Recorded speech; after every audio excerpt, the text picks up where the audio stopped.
Cindy and Rob, how are you two? Good. Oh, both had not. Doing great. We're going to be very polite with each other, aren't we, Cindy? You go first. No, you go first. Just a bunch of smiles and like. Raise my hand. There you go. Well, I am so excited. When us three were on our previous call, I am so honored to have you guys here as dear friends, clients, and then also the fact that you guys got to meet each other and I just get to sit and witness two people that are doing cool things. And I'm very honored. So I don't always feel that way because it's me getting to know other people, but this is very, very fun for me. So what I wanted to do, just each of you guys give a little bit of background on your background, the company, what you do, how you got into it. And then we can start talking about the theme, which is, how to view your company as an asset. You guys have come a long way. We weren't all completely responsible for it, and you guys have done a lot of hard work. But I wanted to start with Cindy. Why don't you kind of give your background, and then we'll tee it up over to Rob. Sure. I grew up on a farm, and it was quite a challenge, and decided that at some point in time I wanted to be an entrepreneur. I took a side detour and worked at IBM for 16 years and finally said, enough corporate America, I'm done. If my family can run a business, I think I can run a business too. I was already in my mid-40s, so I decided to buy a franchise and actually get a little help. So I bought Vanguard Cleaning Systems, and it is a master franchise, which, as you know, Ryan has kind of pulled my hair out at times, but has given me a very nice lifestyle. So I bought that in 2005 and have been running it ever since, and just growing it and trying to serve the franchise community. And we got to ask, going from IBM to commercial cleaning. So there's probably some questions and the listeners, like, how did that happen? And what was why commercial cleaning? Why Vanguard? Yeah, why commercial cleaning? Well, when I was looking at franchising at different models, I had some criteria, and one of the, I had some real strong feelings. I did not want retail. I did not want nights and weekends, which sounds funny, but I actually don't do the cleaning. So, and I wanted something, I'll call it, for lack of a better term, under the radar, blue collar. And it's one of these industries. I wanted recession proof. It's pretty recession proof and relatively pandemic proof as well. So I just wanted a really resilient business. I also wanted to serve a community that I think is underserved in the franchisees. And I really feel that, as part of our mission, I get up every day and feel like I'm building that community and building their financial base so they can go off and do really cool things with their families and their communities. So that's awesome. And I remember you saying something like, hey, there's nothing more attractive in an industry where the table stakes of succeeding are show up, respond, be nice, like the things that I'm telling my daughters these days. So it's like, hey, there you go. There's part of the playbook. Pretty straightforward. And again, coming from a very professional environment and stepping into that and realizing, really, that's it, was kind of an eye-opener, but we've really used that to our advantage as one of our competitive advantages. And it's proven to work quite well. So yeah, no, it's been a funny transition, but one that I'm really glad I made. That's awesome. All right. Well, thank you, Cindy. So Rob, and to you, my friend. Yes. Well, Cindy, it's so cool to hear farming, family business farming, which is like the root, it's such a foundation. And then to go to IBM and have that professional training, and then to kind of in a way bring it all together as this second, or this, I don't know if you would call it the second or third part of your career, but I mean, growing up around a farm, that kind of counts. So, wow, that was a cool story. Thank you for sharing that. Thank you. Mine's a little different. Ryan knows it. I started selling blow pop lollipops out of my locker with my best friend, Joel Perlman, in ninth grade. We'd buy them for a nickel and resell them for a quarter at lunch. And I like to tell that story. I never knew it would have the kind of, we'd still be talking about it. Lollipops this many years back. Yeah. Right. But so many people just relate to the story. They either did something similar, or they know somebody that did, their friend, their uncle, nephew, whatever. So I always like to share that because that's when the entrepreneurial bug definitely bit me. And Joel and I did a bunch of different businesses in high school and college. And when we graduated college, we started the business that we still own today, Image One. And we started by recycling toner cartridges that went into these new things called laser printers, Ryan's old business. Woo-hoo, toner. That's right. And we've evolved into a dealer of managed print services. So we sell multifunction printers and copiers and contracts that go along with those. This is not a recession-proof business like yours, and it is not a pandemic-proof business like yours. So the last 2+ years have been really interesting, but I wouldn't change it for a thing. I've learned a ton, and we're still at it. And thankfully, prior to the pandemic, I met Ryan, and during the pandemic, we started working with Arkona. And not that you're asking me to say this, Ryan, you most definitely asked not, but I can't help myself. It's been such a great relationship, and I'm really grateful.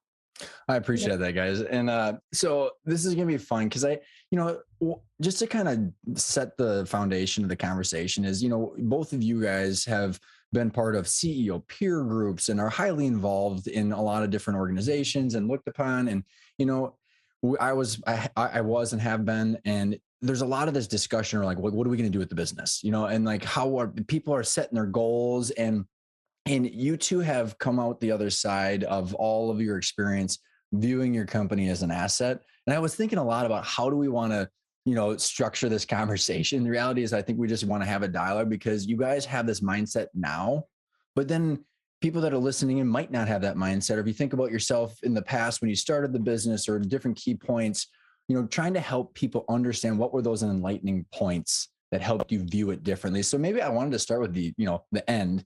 And so Cindy, for you, you're viewing your company as an asset. Maybe just talk about how you view your company and your relationship with your business first. And then I want to come back and go, how did you get there? And we'll do the same thing, Rob, and then we can volley back and forth too. Sure. I view it as truly an asset. And you know this, Ryan. I have gotten through Arkona, thank you very much, quite educated on not only the terminology, but how to look at it from not only a growth, but just a de-risking of all of the aspects that you can do within a business in order to make it more valuable to someone outside. So when I look at my business, I look at two sides. I look at how do I work in the business to make sure it's growing strategically? What can we do to add value to our franchisees? The other side of the equation I always keep an eye on now is what can I do to increase the value of the business, not just by revenue, but by de-risking it. And by that, I mean, am I putting the right operations in place? Am I putting the right strategic plan in place? Am I making sure that my concentration of customers is across multiple industries? All things with an eye for someone looking at the business eventually to say, that's a pretty solid business and of course, by my nature, we're recurring revenue. So, we've got some very nice things. And of course, I'm working on that, that really strategic part of letting someone else run my business. So I make sure I'm taking a month off. So, all part of the plan, right? So I think that's really how I am. I've shifted too, because you never do that when you start. I mean, you're all in, and over time, as your asset grows, you have to start realizing, separate from you, you have this entity that you need to take care of in a very different way than when you're just trying to get every contract and every widget out the door. So different perspective, and that shifts over time. I love it. That was very well articulated. And Rob, how about yourself? How do you view your business, especially with some of your background with EOS and implementing operating systems, knowing that there's a lot of these tentacles? When I say tentacles, like the great game of business, or all these different places that you've been educated today. When you're looking at the business, what does it mean to you, and what's your relationship with it? Well, you mentioned EOS and great game of business, of which we are practitioners of both. We've been running on EOS for over 20 years and great game of business since 2014. So I guess it'd be about 8 years or so. open book finance. And both of those helped me and our team at certain points understand what the best roles are for the people at the company. And I understood what my role was. But as we grew, I started to notice that I didn't have the skills needed to really take the company where we wanted it to go. We created a vision for 2026 back in 2016. At that time, I was serving as the president, and I really felt like I had hit my ceiling. And so it was important for us to bring somebody in and replace me. And that was the first time where I started to say, okay, like I'm not capable anymore, whether it be just skill set and drive or both. In my case, I think it was both.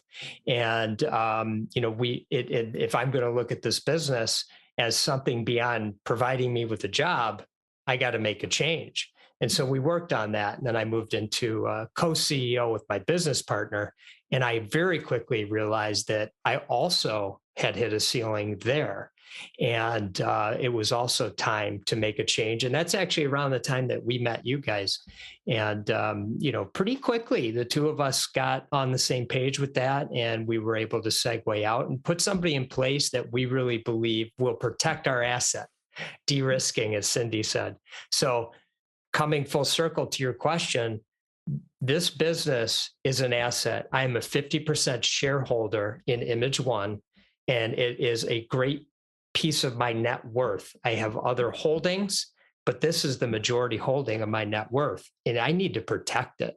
Mm-hmm. And we're very clear about what the future looks like, what we want it to look like. I was gonna say, you're gonna have a lot of phone calls, man. Yeah, we have this crystal ball, but we can't share it with anyone. And Rob's number is X, Y, and Z, and what we would like it to look like. And if everything goes as planned, that will be great. And I'm sure there'll be bumps along the road. I've been doing this long enough to know that there will be. So, but that's how I look at it now. Super helpful. And the concepts, there's a couple of concepts I just want us to maybe just open up and rally around. And one of the first ones that I think some of these concepts, when they're not understood, they conflate all of this. It's like all of these, like the ability to see the entity as an asset becomes very, very cloudy and hard to see. And the first one I have realized is this concept of ownership roles versus management roles, and what they are and how they impact how you view things. And so either one of you want to go first, and maybe Cindy, I can just start with you and then we can kind of keep doing that. But what does ownership roles versus management roles mean to you, and how does that impact your decision-making? Well, to me, I think the easiest way to equate it is management is EBITDA and ownership is normalized EBITDA. So EBITDA for me is all of the levers, again, that I can pull to make sure that I make my EBITDA as strong as I can while, again, accomplishing the mission of the business. So, and that means, making sure that my team and all of the things that you need to do to be a manager and a leader are in place. So that side is really still very important for me. But then on the ownership side, again, it's almost, you're always wearing two hats as far as I'm concerned. You're looking in the business and then you're looking at the business. And that's probably the best way to describe it, because when I'm looking at the business, I step back from that and saying, what are the outside things that I need to be taking care of? Just like Rob, this is a major part of my net worth, and I need to protect it. So what do I need to do from the outside looking in? And it could be legal, it could be insurance, it could be things that I need to do to protect that asset. And also just, making sure I am keeping very clean books, so that I'm not running a lot of things through my business. I want to make sure whoever looks at this truly could look from the outside in and go, this is a really well-run, clean, easy to understand, for the most part, business. So that's how I look at it. Well, and as we volley back over to you, Rob, is Cindy and Rob, both of you two, I find, with Rob, our dear friend Bo Burlingham, and Finish Big, and talking about the identity infusion that people have with their business, this management role and ownership role gets so conflated that it's like, I'm the boss, I'm the person at the top making all the decisions because I own this. And by the way, I'm also in the management team meeting, telling everybody what to do. And so all this kind of goes into one. You two have an uncanny ability to reduce your egos and put them to the side and then level up managers, which is not easy for a lot of entrepreneurs. I mean, you guys both laugh because it's second nature, I believe, from your guys' personalities. But I think it yields results on very good leaders, but then it helps level those people up. And I think it's an interesting trait that helps people then view their company as an asset. And like Cindy, you're going to Peru. When is it? September. All of September for a whole month. And you're wearing that owner hat. You're not necessarily running the business because someone else is running it while you're there. And so with Rob, you've had some interesting ways of navigating these roles. So especially even with, you can choose to use the EOS language or not, but like with the ownership role versus the management role, what does that mean to you? And how does that then manifesting itself in decision-making inside of your company? Well, I mean, I think similar to what I was mentioning before is I just personally always want to take a check at myself. And am I the right person to be in this box? When you think about the way EOS talks about in the accountability chart, and do I really have the skills that are necessary, or is it by default because I'm the shareholder or the owner of the company that I just get whatever job I decide's the right one for me? Yeah. And that's not, to me, running my business like an asset. And in my case, it's quite easy. I like to step away, and I actually prefer to be in the owner's box, so to speak, and be there and be as useful as I can in the places that I can be, which aren't many places. But what I've noticed in entrepreneurs oftentimes is ego is very much at the forefront of their business. Their identity is wrapped up in it. And they love being the person, like when you walk in the door, so-and-so's here. Hey, yeah. And oddly, they kind of like it. They're needed, they're respected, they're looked up to. It can feel almost like an addiction sometimes. Mm-hmm. And so, no problem. Like, just know that, and know that that's most likely the kind of business that you're running.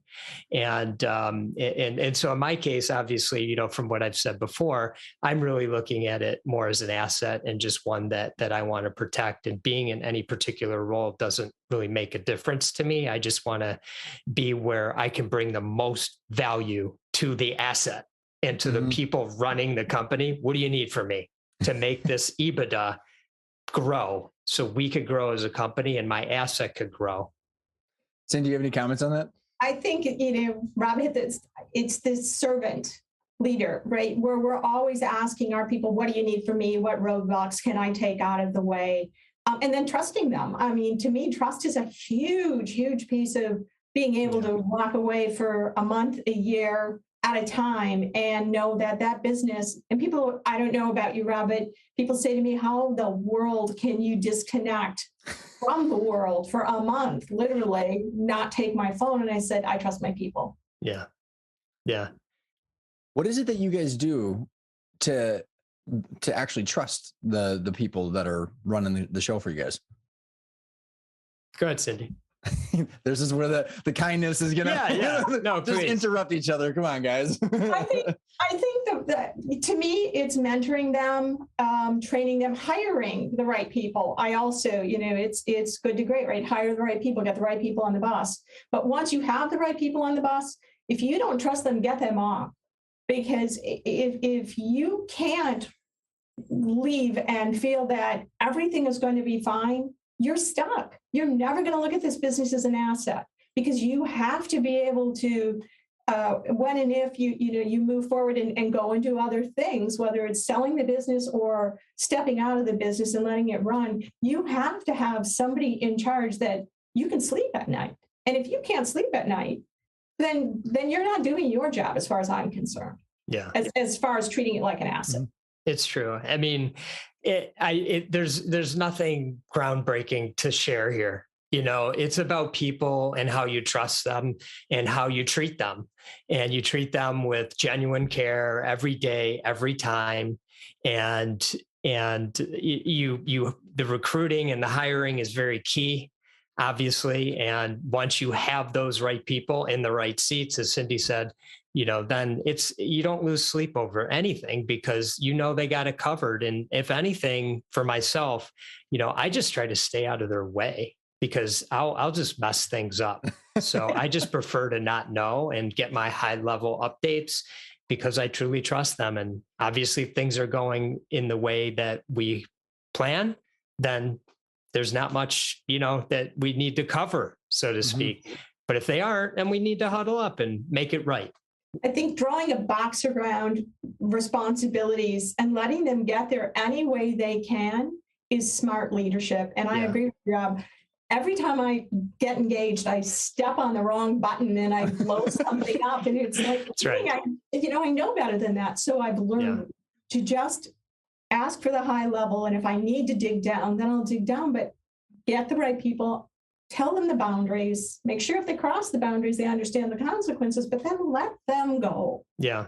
I want to build on that because I think oftentimes leaders don't really understand the power of their words. They understand the idea of it, but they don't understand when it's actually coming out of their mouth that if I say X, Y, Z, oftentimes that becomes almost like a command, like, oh, that's the way he would like it done. And so questions, again, nothing groundbreaking here. Curiosity and questions are the greatest thing that we can do in our positions. That's really all I try to think about each and every day is, when somebody has a challenge or if I recognize something, what are good questions I can ask around that? And hopefully that opens up a person's mind to, whatever the things that they need to do to move things forward.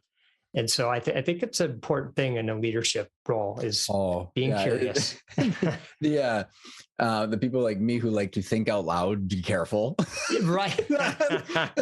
That's like Pat. I'm like, hey, this is a half-baked idea, just FYI. So I have to preface it with how fully formed this idea is. But I think it's very intriguing that as you guys have let go of your management roles to other CEOs and executives, what are, Cindy, you said there's this box that you said that let them get there any way that they can.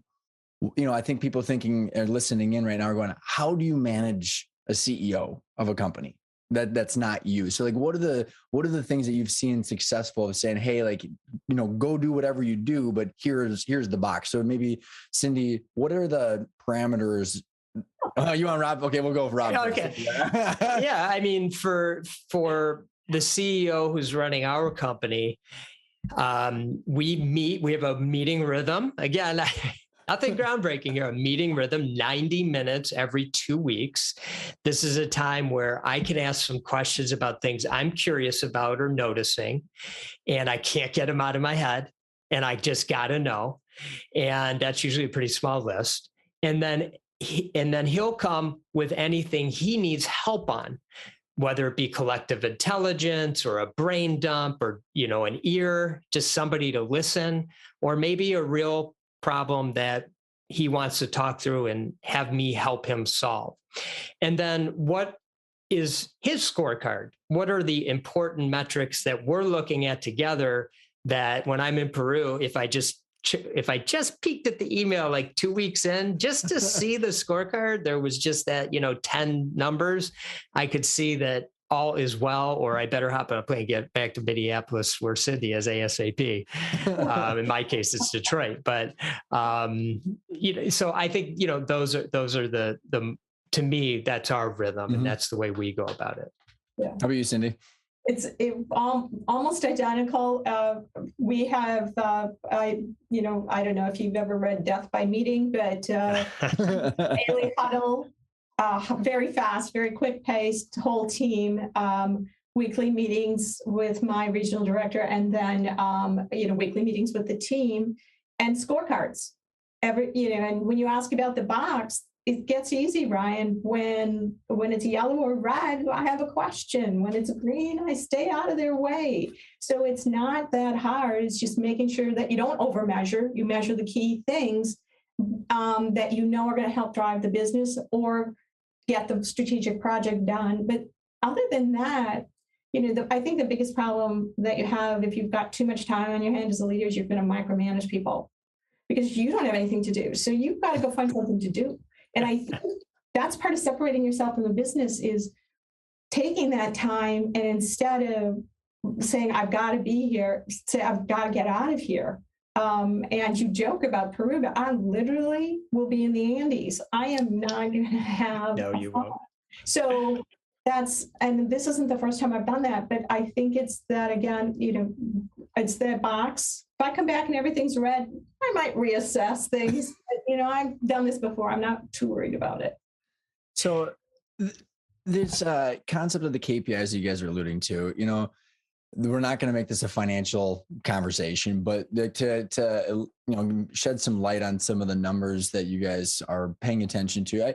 Before we get to some of that, I'm curious for myself and for the listeners, where in your guys' journey you started to understand how businesses were valued and some of the components that created that value. So Rob, maybe to you first, and here's my why behind the question is I think, and I'll just give you my explanation of a lifestyle business versus someone that's building a valuable asset.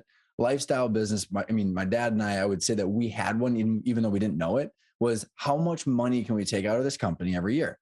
Distributions, perks, wages, and then it was, then how much do we need to continue to hit our growth plan, kind of. And I think a lot of people can relate to that. And so the opposite is focusing on a valuable business. So with that kind of context, like how did you understand value and what generated value and what that means to you? Mm-hmm. Well, I would say a little over 20 years ago, I joined an organization, which at the time was called YEO, Young Entrepreneurs Organization. It's now called EO. And I just started to learn from the different learning events that we had, and then from my peers, to see the business as something other than, in our case, just trying to get out there and hustle and make some sales and make a halfway decent living, because that's really all I was doing at that point. And so that was really eye-opening. And then we kind of had a moment where a lot came at once to us in terms of learning, because we actually got approached by a public company back in 2004, and they were interested in buying our company. And we all of a sudden had to answer certain types of questions. And, we had some great mentorship from my business partner's father, who was CFO for a very large company before he had retired. And so he was very helpful in educating me and also my business partner, Joel. And really going through that acquisition was, it was like the drinking from a fire hose kind of thing. Like, we had to learn and we had to negotiate and make a good case for the value of our business.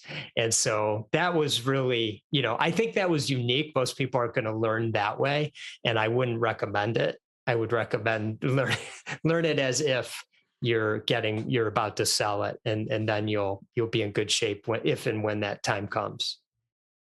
That's awesome. And you bought the business back. For the listeners that don't know the second part of that story, when you say it, you hope that people don't do it, they also don't have the chance to buy their business back and then give it another try, which is fantastic. And I think, but it's also interesting. And I want to come back.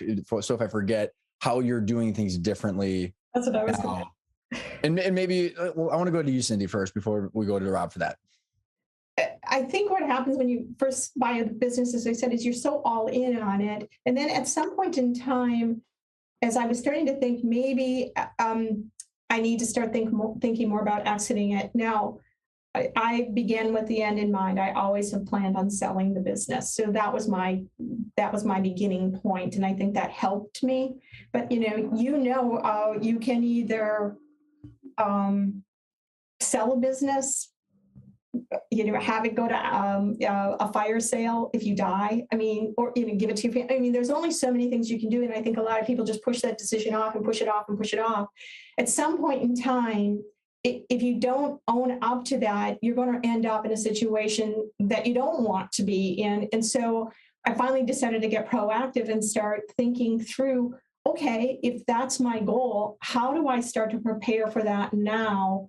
And I know part of it is growing the business, but again, the thing that Arcona, and one of the things I loved about, just understanding what you guys could bring to the table is that whole de-risking thing. That just like blew me away.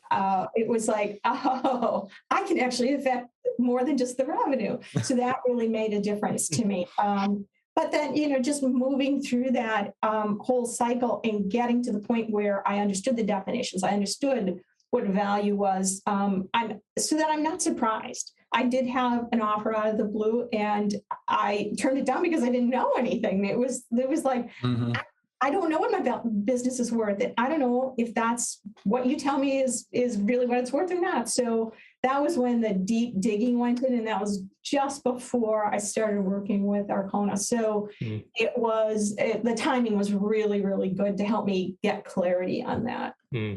So Rob, that's super helpful, Cindy. And I think for both of you, I think there's this concept, and I want to maybe tie your story into this, Rob, and then also Cindy, your mindset from day one, because you bought a franchise, right? Like when you buy something, you generally want that investment to grow. It's just like you said, nothing earth-shattering, right, Rob? Like I put money in. I think a lot of investors in the public markets are going to be a little shocked in the somewhat near future. Like something needs to have cash flow and more cash flow into the future. But there's this concept that I've struggled with for years since we sold, which is this exit word. I absolutely hate it now, but it's a necessary evil. And that's why like principle 3 is exit options. It's just about understanding how they work. It's not about selling today. And I think what happens is when people avoid it, to your point, Cindy, they put their head in the sand because they hate it. And then therefore they miss, decades of opportunity of growing value. And so with Rob, and then Cindy, you can chime in, is how did you, after you got the business back, how did your mindset and the perception of the business and the purpose of owning that change? I mean, it was definitely a progression, a little thing at a time. And it really started with Bo Burlingham and his book, Small Giants, and realizing that, we could create a special culture if we really put our mind to it and cared about our people in a much different way than we were doing before. And then those people help create value within the organization, and hopefully they can participate in that value at some point. I also learned along the way about open book finance. And I mentioned the great game of business that just happens to be sort of the way we do it, that system. But I realized how I happen to know how to read a balance sheet and an income statement, which a lot of entrepreneurs actually don't. And I think that's very important. I know a lot of people say, I don't understand numbers, not my thing. I totally get that 100%, but push yourself on that one. It's worth it because once it clicks, you really get a better understanding of your business and its health. And I'll go on the stump for a moment because, when people at the company understand it the way you do, they just make better decisions because they have the information that they need to make those better decisions. My favorite story ever is we had a technician in Des Moines, Iowa, and at the time he was 24 years old. So he was just out of college. And he was on site at one of our customers where we had inventory. And I went there to visit and I saw the inventory room and I said, wow, tell me all about all this stuff in here. And he said, well, these are extras for that. And this is extra for this and so on and so forth. And I said, well, how much in terms of dollars do you think is in here? And he kind of, calculated and he said, maybe about $70,000. And I said, well, how much do you need? Like, do you really, really need? Like, so the customer is always taken care of, but it's not like too much of a cushion. And, through some calculations, it was like 20,000. And at that moment, he realized that's $50,000 not in our bank. It's sitting on a shelf, and that sometimes that inventory can actually expire. So it could, really be worth nothing. And a 24-year-old could get that. And how powerful is that? I mean, he got on the phone, he started sending inventory to other locations and so on and so forth and unloading it so it could go to good use. Now, if a 24-year-old just a couple of years out of college could grab that concept, this is a technician. It's not a financial wizard. People get it.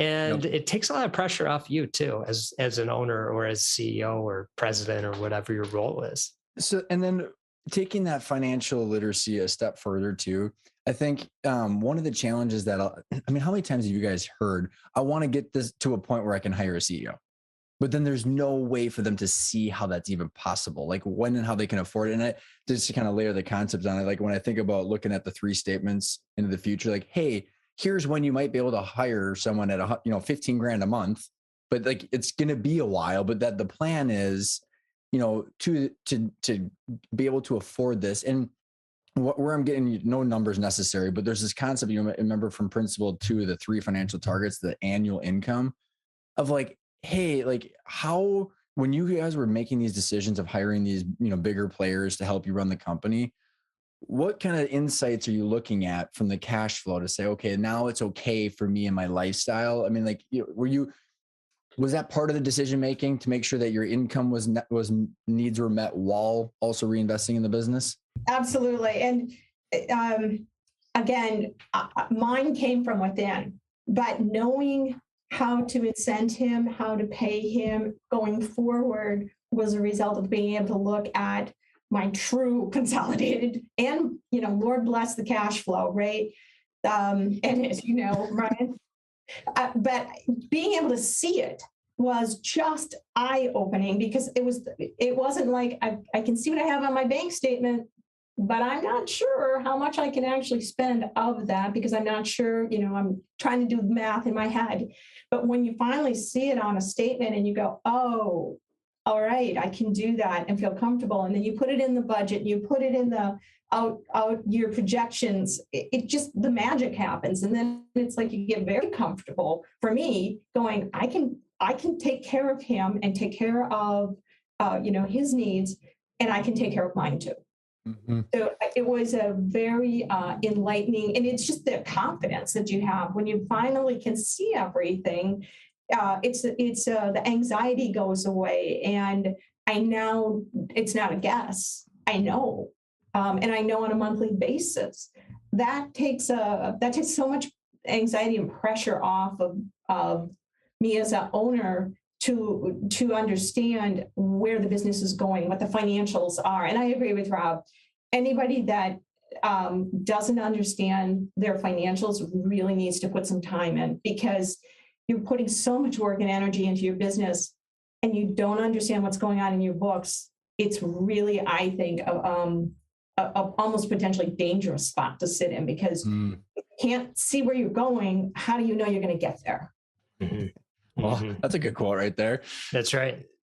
So Rob, how about you? Because I know, especially with partners, I mean, like, and I think that's a big challenge too. We just got out of this training with a couple of gentlemen, like, we want to get to a point where we can make a couple $100,000 in distributions and hire a CEO. And then that's the goal. It's not the selling, but like, you got a partner who's got different personal needs, one financial asset, and then you also got a CEO. How did you guys have this discussion? Yeah, I mean, so, Joel and I, we're fortunate. I'd mentioned, how far back we go. So we have a strong foundation of trust. And first and foremost, we want to have happy lives. And so whatever we need to do to make that happen, we're going to support each other. And it may come at the detriment of some of our business goals, but it really hasn't mostly.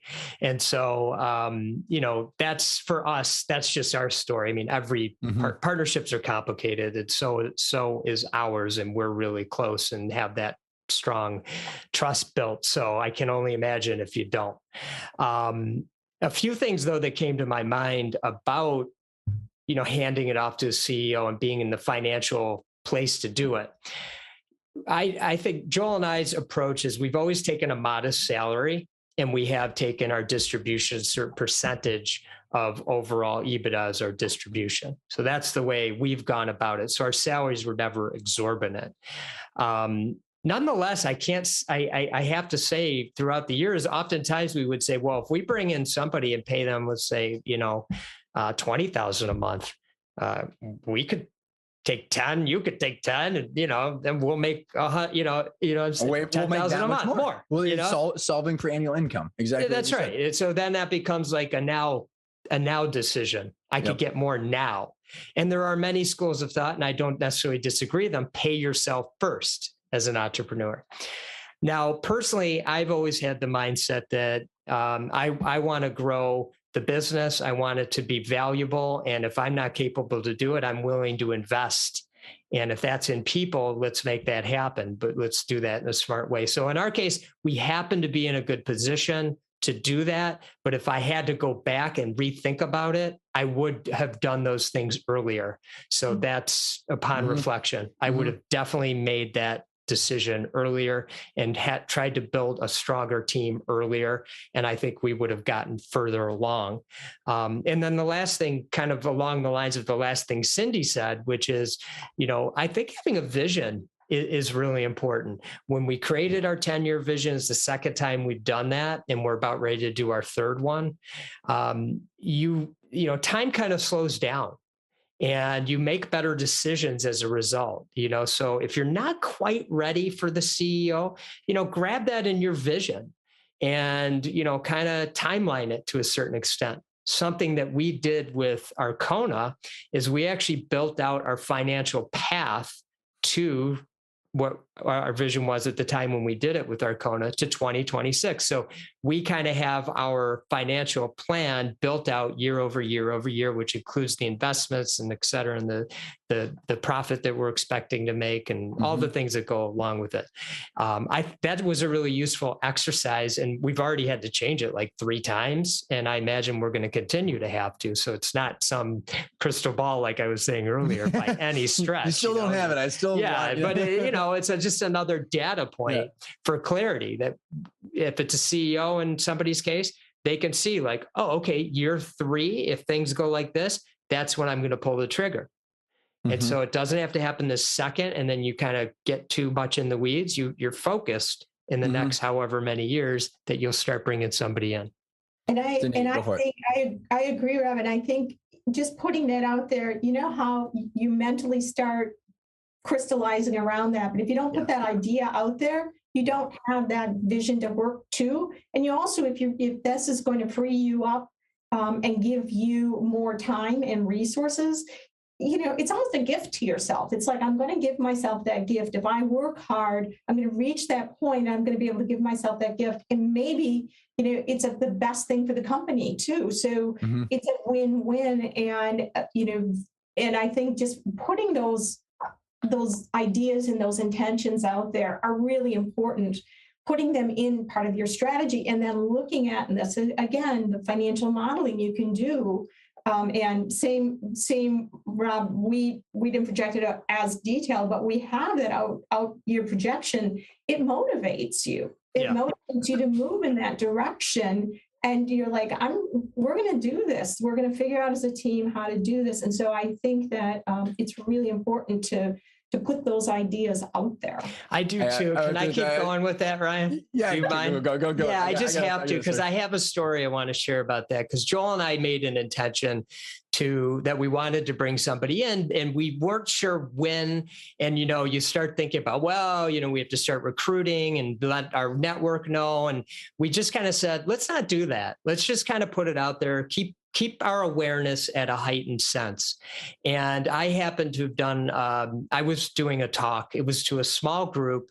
And after this person came up to me and he asked me some very thoughtful questions, and I thought, wow, he's sharp and I'd like to stay in touch with him. And then we got interrupted, separated. Later, he actually emailed and said, hey, would you mind meeting for coffee? I enjoyed our conversation. I went and had coffee with him. During the coffee, he said, hey, I would love to stay in touch with you. Would you be a mentor to me? And I thought to myself, me, a mentor to you? I'd like you to mentor me, quite frankly. He was the chief operating officer for a pretty good size organization.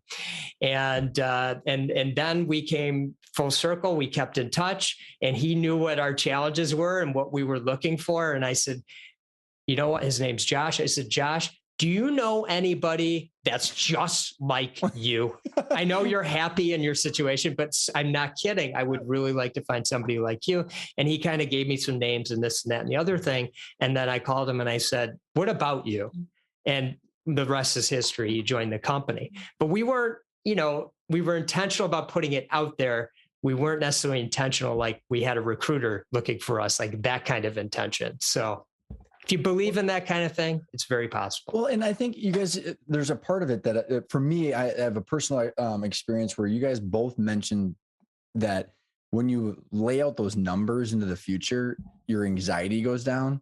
Because then like to your point, like this is what I've done with my personal life in our business, is that once that plan's out there, like, I don't know exactly in month 30 how that's going to unfold, but like there's parameters there, and we're moving that direction that allows you to be hypersensitive to the interaction with Josh. Like if you weren't planning for that, you weren't doing that, you wouldn't have saw that was important to follow up. So I think it's like this weird in between. It's not completely rigid and structured. Like you want that, whatever clear outcome is, it's more like a loose understanding. And Cindy, you said something too when I was with you last year at some point, where just your anxiety went down so much. And I don't know what it is about the numbers, because I hated finance growing up. You know, I was just joking around in the workshop I did today. I'm like, I was a copier salesperson, for crying out loud.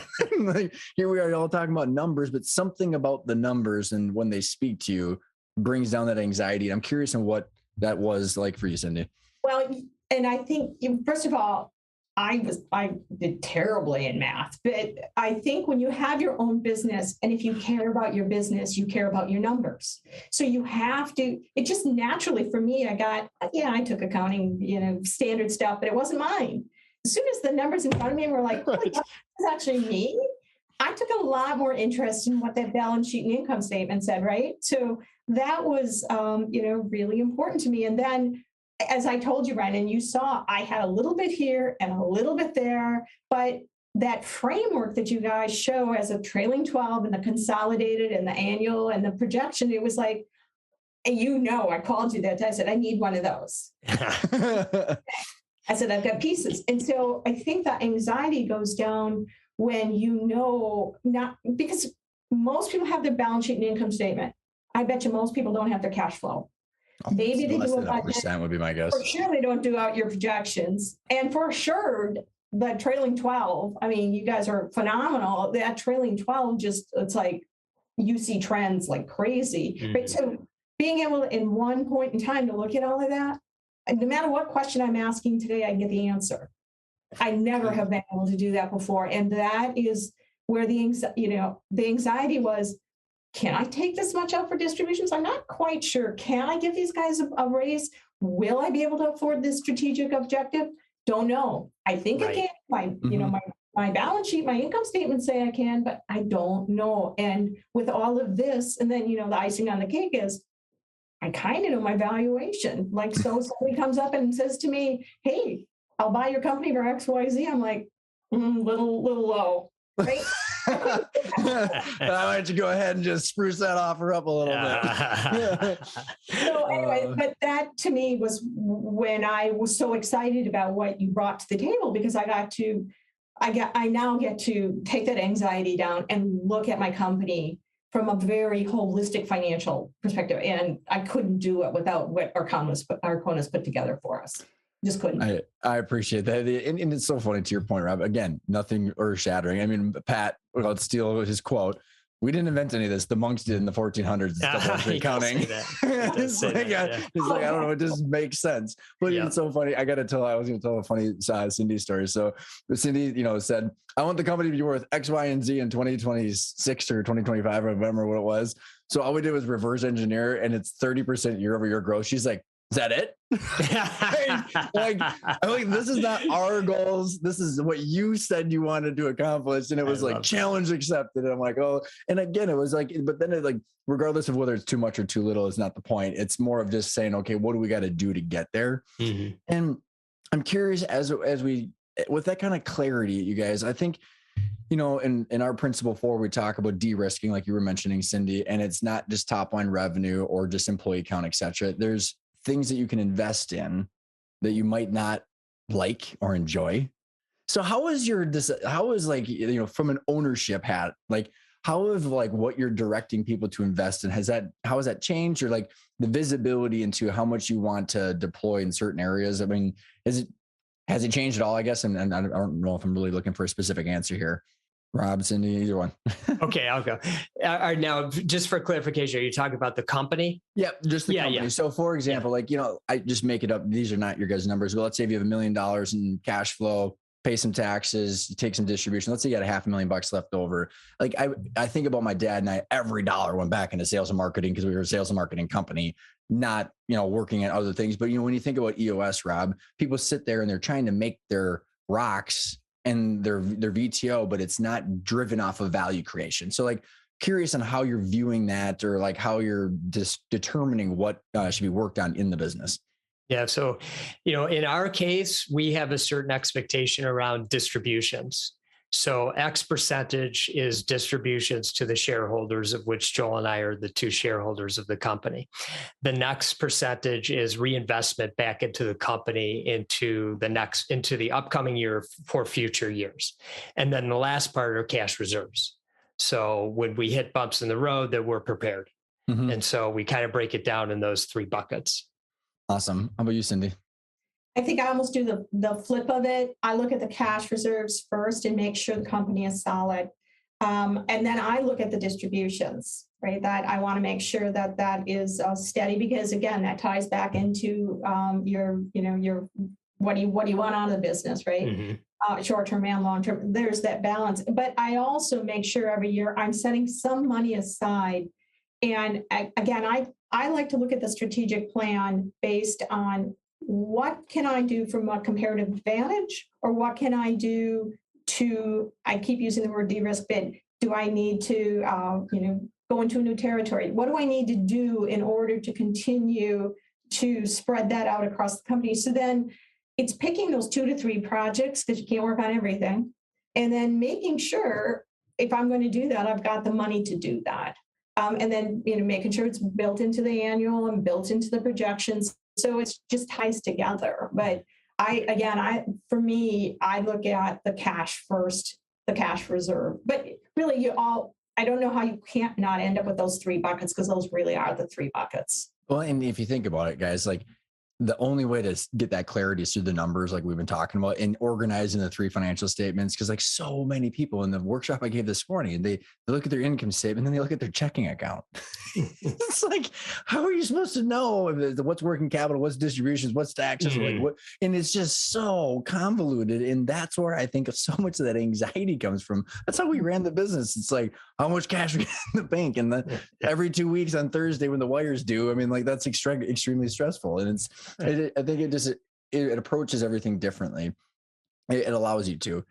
So moving on, as we're kind of getting close to wrapping up, is, I think that, especially you two care so much about your people and the people and the vendors you work with. And yet you have this ego that you've pushed down to be able to view your company as an asset. I think it's an interesting, I'm trying to think of even the words I'm thinking while I'm talking here, is that to be able to view your company as an asset where you're not like Milton Friedman, shareholder value at all costs. But then all 3 of us talk about conscious capitalism a lot. What allows you to hold in your same brain the ability that this is a financial asset, I need the money off of this, and it's going to have a financial implication, but also, like Rob, the small giants mentality. I don't even know if there's a specific question there, but how. Because I think a lot of people find it a difficult thing. It's either I'm going to shut off my emotions to sell this for max purchase price, and then I'll deal with the emotions later. And so, or like, I'm going to not focus on my culture because I'm going to do, what I mean? Like, they can't hold both of those concepts in their head at the same time. So Rob, maybe to you first, if there's more just comments on that. Sure. Well, first, I think, it really just depends on the person, because I don't know that there's a right answer to that. Our way just happens to be works for us. And so, our people are our greatest asset. So without them, the asset doesn't rise in value. And so they're just so important to us from a financial standpoint, but more importantly, just from a human standpoint. Mm-hmm. So maybe we're willing to look at the business a little bit differently, in the sense that we don't feel we need to maximize every last dollar.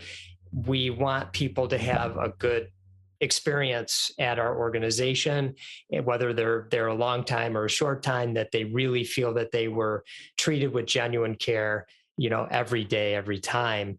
And that's just a conscious decision that we've made. And I don't think about it any other way. I don't think about how is that affecting the asset value. Now, I'll just finish here by saying, I actually think it adds asset value. For the right buyer, when they know they've got that kind of culture they're inheriting, it can add a multiple. Well, and and also an ESOP, which is the people that end up. And that's another way to do it, which we're not an ESOP, and but that's on our radar screen. But I don't want to get too into that because we're not doing that. So, but just to kind of finalize the thought too, but like your ability to care about the culture, you can still care about the asset. You know what I mean? Absolutely, you're doing both, and that's they don't need to be point. separate. Yeah, right. It's so true. How about you, Cindy? Yeah, I don't know. Maybe it's just left brain, right brain, but for me, it's the same thing. When I started, I came from a very strong culture at IBM, and I knew the value of a culture. I didn't want that culture, but I wanted it. So I knew from the very beginning, it's like, and people say, well, we don't have a culture. You have a culture. Everyone does. And I think being strong about your core values, strong about your mission, strong about what you want to stand up for in the world, and making sure not that you know that, but that your whole staff is on the same page. And from when you hire them through everything you do to interact with them, you want them to go out and do that as well. And for me, it extends out to my franchisees. So it's just that extension. I can put my other hat on because at the end of the day, I've worked hard. And I want to make sure my family is taken care of as well. But that doesn't mean it has to be exclusively one or the other. To me, if I'm choking this off by trying to get every penny out of it, it's like the goose that lays the golden egg. You're going to, don't do that. You can get both, right? And I guess maybe the best example is be kind to the goose, because so it's really important to take care of both sides of that. It's a good point. I got to tell you this analogy on like a story just like that. This guy, I don't remember where it came from. He goes, yeah, because he was equating the cash flow to milk of the dairy cow. He goes, if you kill that cow, man, you better have one hell of a barbecue. It's like, I like that. That's good. This has been so much fun, you guys. I appreciate your guys' thoughts and just insights. And we'll leave it with the 2 wrap-up questions. I know you both know what they are. So I'll start with where can people find you? And Rob, we'll start with you. Okay. You can find me. The best place to find me would be at donothingbook.com. And then you can find everything else from there. And so is that all I'm answering right now, or do I get the other? You know what? You both know what the second question is, so we'll go for it. What does the word intentional mean for you? Well, for me, it means present moment awareness and being very intentional right here, right now in this moment, because that's all I can really control. So there is no crystal ball, is what you've said.